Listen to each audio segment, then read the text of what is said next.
Here is the news at 10. First, the highlights. 2025 Public Service Week commences with health checks for civil servants in Lagos State. INEC chairman calls for speedy passage of electoral legal framework. And foreign United States government shutdown enters day 3 following Senate failure to vote on crucial spending bill. And in sport, Flying Eagles defeat Saudi Arabia at FIFA Under-20 World Cup in Chile. And now the details. I am Mike James.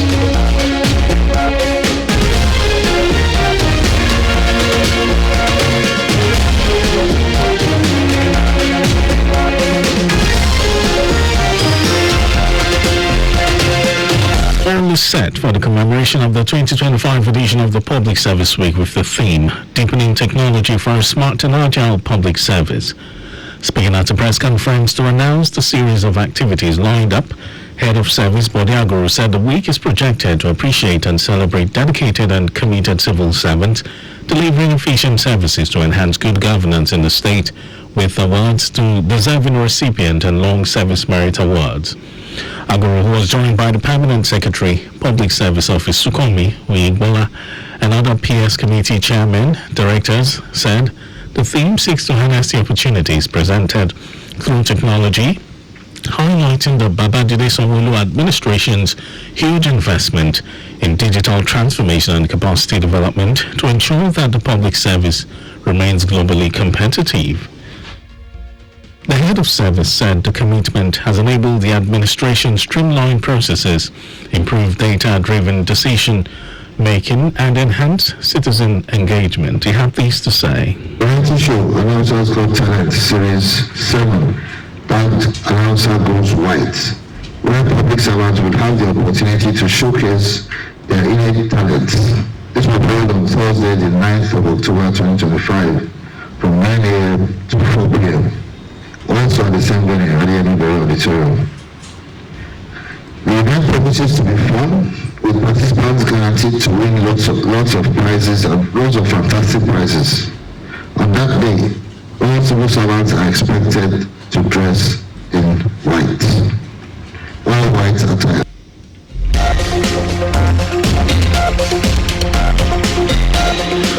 The week had kicked off this morning with health screening for members of staff, such as hypertension, diabetes, hepatitis B, eye and dental check, HIV, breast cancer, cervical cancer screening, among others, with a special Jumat service which will hold on the same day at the Alausa Secretariat Community Central Mosque at 1 o'clock in the afternoon. On Saturday, there will be a walk for fitness for all public servants from Adeyemi Bello Auditorium through Ikeja, Island roundabout and back, while on Sunday, 5th October, an interdenominational Thanksgiving service will be held at the Chapel of Christ, the Light, Alausa. A public lecture will be held alongside recognition of outstanding officers next Wednesday at the Adeyemi Bello Auditorium, while the week-long event will climax with a luncheon with the governor.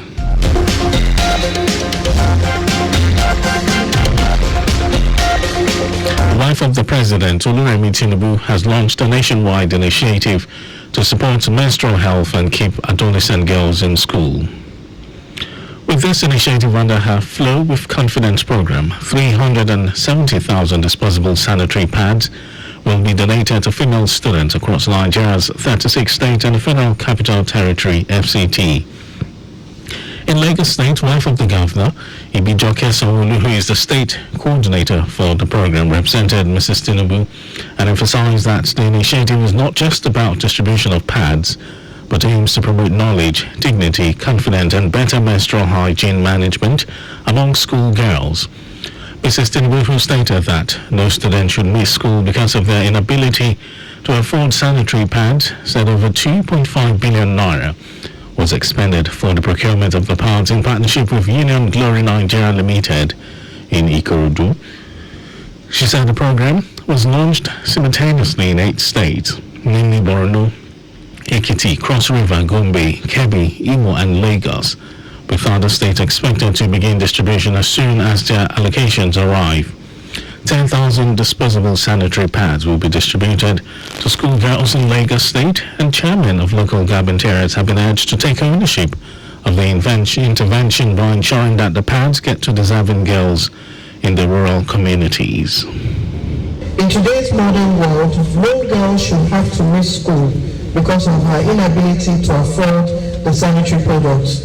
It is unacceptable that our girls still continue to face significant challenges during their menstrual cycle, especially those in the rural community who miss school days every month because they cannot afford the sanitary towels. Some who attest resort to using unsafe and unhygienic alternatives, while others stay at home altogether, falling behind in their studies, and in some cases, eventually drop out of school. This trend must end, and this intervention under the education framework of the Renewed Hope Initiative is aimed at doing just that. Earlier in his welcome address, Commissioner for Basic and Secondary Education, Jamiu Ali Balogun, said the program emphasized Mrs. Tinubu's passion for girls, especially at the grassroots. Ali Balogun, who was represented by the Permanent Secretary of the Ministry, Abisola Adegbite, added that the event underscored the seriousness attached to girl-child education. The third edition of the annual one-day colloquium to herald the World Teachers' Day celebration, scheduled to hold statutorily every 5th of October worldwide, has taken place at the Ikeja Senior Secondary School, Bolade Oshodi. Chairman of the Teaching Service Commission, Mukmilola Peregrino, spoke extensively on policy formulations tailored towards boosting teacher morale, job satisfaction and improvement in overall performance. The event brought together speakers from different departments of the Teaching Service Commission who enlightened participants on the activities of their department and how they impact the working conditions of teachers. A guest speaker, Olatunde Isaac, spoke on the theme of this year's event, Impact of Industrial Relations Policies on Teachers' Performance. The Lagos State Safety Commission is set to host the Lagos State Occupational Safety and Health LASOSH Conference 2025, themed Occupational Safety and Health, OSH as a catalyst for nation building. According to a statement from the Commission, Governor Babajide Sanwo-Olu is expected to give an address at the event due to hold next week Tuesday in Victoria Island, featuring high-level global dialogue with representatives from Canada, Germany, Sweden, Singapore, United Kingdom, and the United States, sharing lessons from international best practices. There will also be a panel session advancing sector-specific safety standards across Lagos's diverse economy.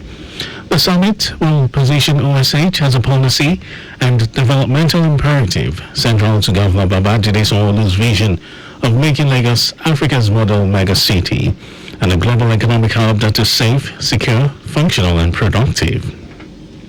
It will also advance key policy directions, including mainstreaming OSH into Nigeria's national and state development plans, strengthening legislative backing for OSH standards in both public and private sectors, leveraging technology and innovation to enhance data-driven safety management systems.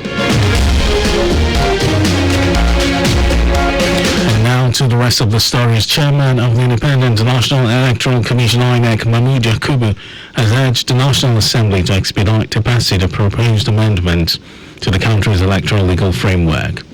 Yakubu made the appeal in Abuja during the meeting with the European Union Election Observation Follow-up Mission to Nigeria, led by Barry Andrews, who also headed the EU mission during the 2023 general election. The INEC boss noted that the early passage of the amended electoral law is crucial for the Commission's effective planning ahead of the next general election. He noted that INEC had thoroughly reviewed all 8 recommendations, specifically directed to the Commission in the European Union Election Observation Mission's EU EOM report on the 2023 general election. The Nigeria Bar Association has vowed to provide free legal services to Nigerians harassed by the police over the controversial tinted glass permit, which it described as illegal. The NBA, through its section on public interest and development law, said the police had no constitutional basis to impose fees or annual renewals on motorists. Chairman of the NBA's Public Interest Litigation Committee, Olakunle Edu, who stressed that the matter is already in court, argued that the law cited by the police provides no measurable standard for tinting and is incompatible with modern vehicles that often come with factory-installed tinted windows. The Secretary to the Government of the Federation, SGF, George Akume, has announced that President Bola Tinubu's administration is committed to inclusiveness, security, prosperity, and renewed hope. Akume said the President's administration would continue to engage religious and community leaders across the country in the pursuit of peace and development. He said this at the Northern Christian Religious Leaders Assembly, Nokrera, official inauguration and investiture with the theme, The Role of Christian Leaders in Nation Building.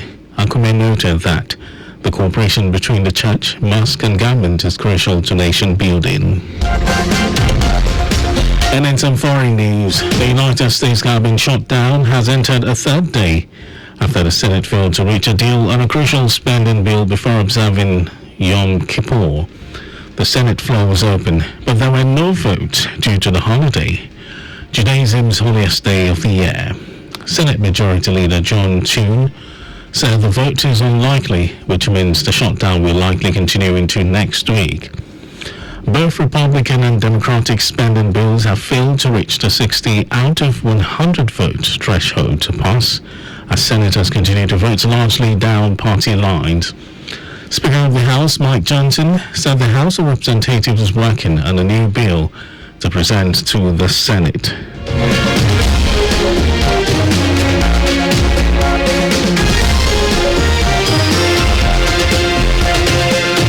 And over to sports news, Nigeria has defeated Saudi Arabia 3-2 in a Group F match at the FIFA Under-20 World Cup in Talca, Chile. The win earned the Flying Eagles 3 points and boosted their chances of reaching the round of 16. Nasir Salihu opened the scoring for Nigeria in the 10th minute. Saudi Arabia drew level in the 21st minute through Amar Al-Yuhabi. Amos Ochoche restored Nigeria's lead 7 minutes before the break, while the first half ended 2-1 in favor of the Flying Eagles. The result means Nigeria will qualify for the round of 16 with at least a draw against Colombia on Monday. And that was our news at 10. Just before we go, use the walkway where available to avoid accidents. You can follow us and like all our various social media platforms. X, Traffic Radio 961. Facebook, Lagos Traffic Radio 96.1 FM. Instagram, Lagos Traffic Radio 961. Subscribe and watch our news and programs. It's live on YouTube, Traffic Radio 961. Visit our website www.trafficradio961.ng. You can also listen to Lagos Traffic Radio on My Lagos app for timely updates. Did you know that Sanwo-Olu administration organized a mentorship program for over 1,000 youths on the theme Agripreneur Strategy for Wealth Creation? You can get more details on the Legacy Government's website. To end the news, here are the highlights of the major stories. All is set for the commemoration of the 2025 edition of the Lagos Public Service Week with the theme Deepening Technology for a Smart and Agile Public Service. The week kicked off this morning with health screening for members of staff. Chairman of the Independent National Electoral Commission INEC, Mahmood Yakubu, has urged the National Assembly to expedite the passage of proposed amendments to the country's electoral legal framework. We also told you that the United States government shutdown has entered the third day after the Senate failed to reach a deal on a crucial spending bill before observing Yom Kippur, the holiest day of the year in Judaism. In sports, Nigeria has defeated Saudi Arabia 3-2 in a Group F match at the FIFA Under-20 World Cup in Talca, Chile. The win earned the Flying Eagles 3 points and boosted their chances of reaching the round of 16. And for contact with the newsroom, send a message to info@trafficradio961.ng. That ends the news broadcast compiled by Diola Kindili. Thank you for listening, Lagos. My name is Mike James. Good morning to you.